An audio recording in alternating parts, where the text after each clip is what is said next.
This is a new moon reading in Virgo. New moon yesterday, September 6th,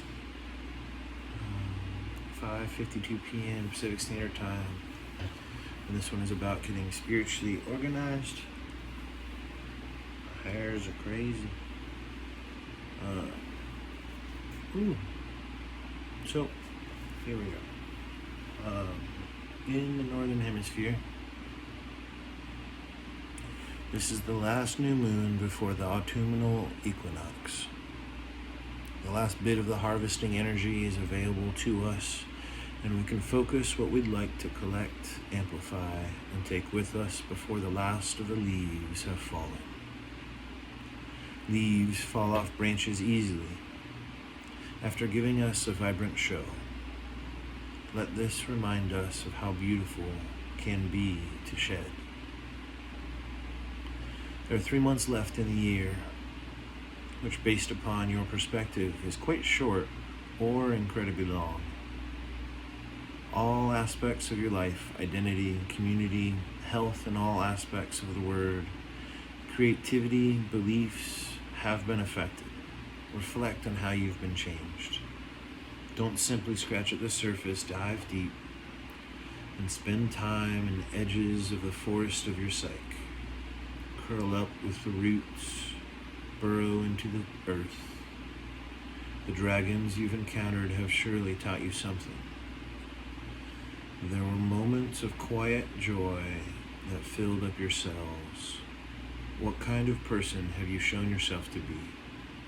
What life are you absolutely hell-bent on seeking out?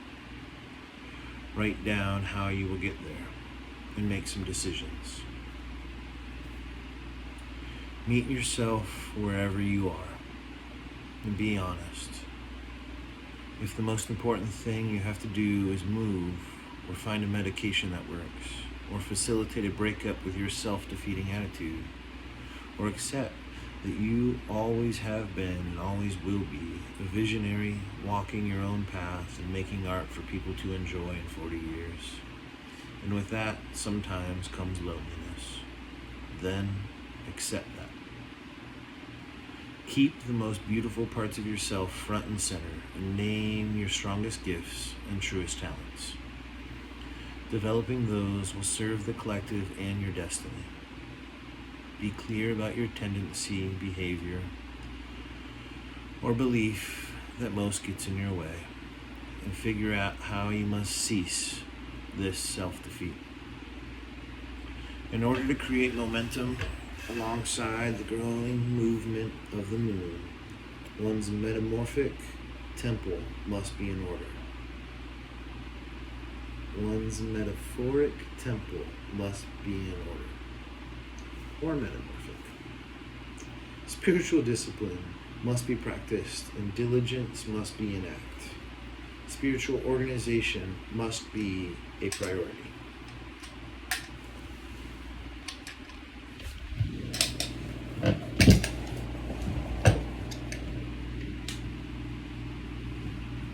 Artists often set up routines and rituals to support their creativity. A magical or spiritual practice is similar. The best artists value compassion. Spiritual practitioners must also hold this value close, and some equate suggestions about discipline, organization, or diligence with punishment. And in reality, this is a way to return, a way to experience your deep self, a way to heal. Discipline and organization remind us that we are our own best friend, parent, lover. These practices are the opposite of abandonment. Getting spiritually organized is a benediction to yourself.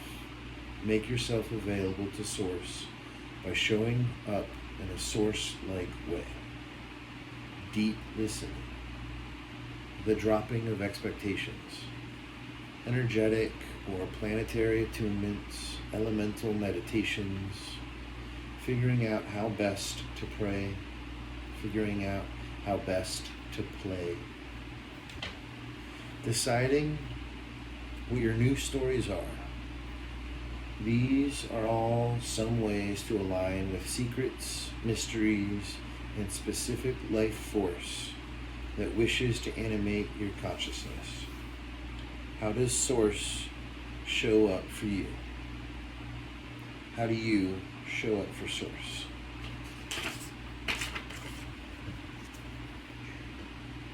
Then there is the translation of this blessing, Hierophant. The tarot archetype of this year teaches us about blessings. We have certainly learned about blessings, and blessings in disguise, hard-won blessings, and the blessings that can never be bought or sold. Part of our spiritual calling is allowing others to receive transmissions of our vision of the divine. Following are some different suggestions for getting spiritually organized. They all share some commonalities, and they require your commitment. The belief that you are enough, and that you are absolutely worthy and valid exactly as you are. They work best when the understanding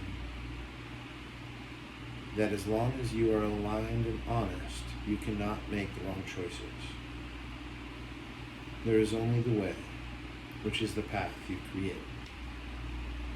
Spiritual organization could be identifying what practices, thoughts, relationships, and activities offer up deep engagement and alignment with the present moment.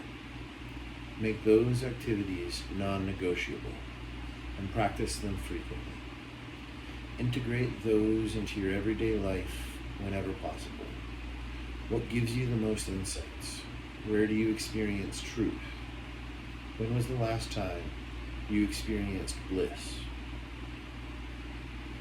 Spiritual organization could be defining what the most important values of your life are right now, and creating a magical and spiritual practice around that. What would the magic of mutual aid look like? What does it feel like to practice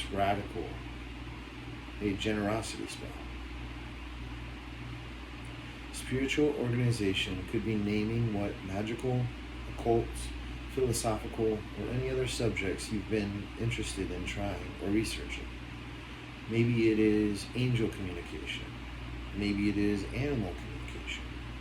Maybe it is herbalism or runes or another form of divination. Make a point to add that to your practice for the next month or season. If you are a practitioner, holding space for others, getting spiritually organized could look like taking trauma-informed trainings or other studies that allow you to best support your clients. It could be considering how to make your offerings more accessible, charging more, or creating different offerings. Creating a plan that you choose to follow will help you to remember that divinity is everywhere. It is in our ethics, our interests, our gifts. Wrap yourself around such pursuits like a snake tight against a crystal ball. Recite your personal mythologies until the metaphors offer up perspectives that guide your way towards potent horizons. Recite your personal mythologies until the metaphors offer up perspectives that guide your way toward potent horizons. Reflect on what your spiritual practice needs. And when you think of getting spiritually organized, what comes to mind?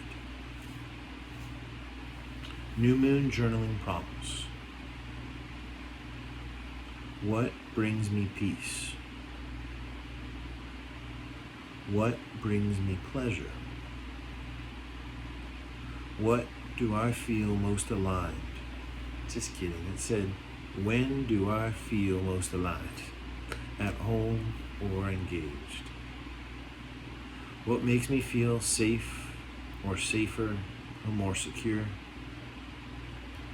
What am I currently ready to heal? What reflects me back to myself? What motivates me into service? What magical ability or interest am I ready to explore? Who or what is my God, goddess, source? Why? And how does that show up in me? Happy New Moon, y'all. Much love.